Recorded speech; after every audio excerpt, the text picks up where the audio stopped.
কোন সন্তান যদি বাবা মার আগে মৃত্যুবরণ করে, বাবা তো সন্তানের লাশের পেছনে পেছনে যেতে পারে, বাবা সন্তানের কবরেও নামতে পারে। বলে কেন, বাবার কলিজায় কি মায়া দয়া নাই? বলে আছে। বাবাও চিৎকার করে করে কান্না করবে, কিন্তু বাবাকে আল্লাহ ওই শক্তি, সামর্থ্য, মনোবল দিয়েছেন। বাবা সন্তানকে দাফন করে শোয়া কান্না করতে করতে উপরে উঠতে পারবেন, ওই শক্তি আল্লাহ বাবার দিয়েছেন। কিন্তু কোন মায়ের জন্য সন্তানের লাশের পেছনে যাওয়া চলবে না, কোন মায়ের জন্য সন্তানের কবরে নামা চলবে না।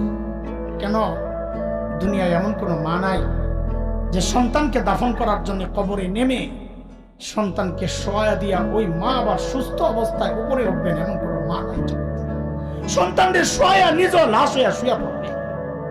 আরে ভাই, একটু জানতে চাই, এই যে মার কলিজা এত দরদ, এত মমতা, এত মায়ার ভালোবাসা, কারণটা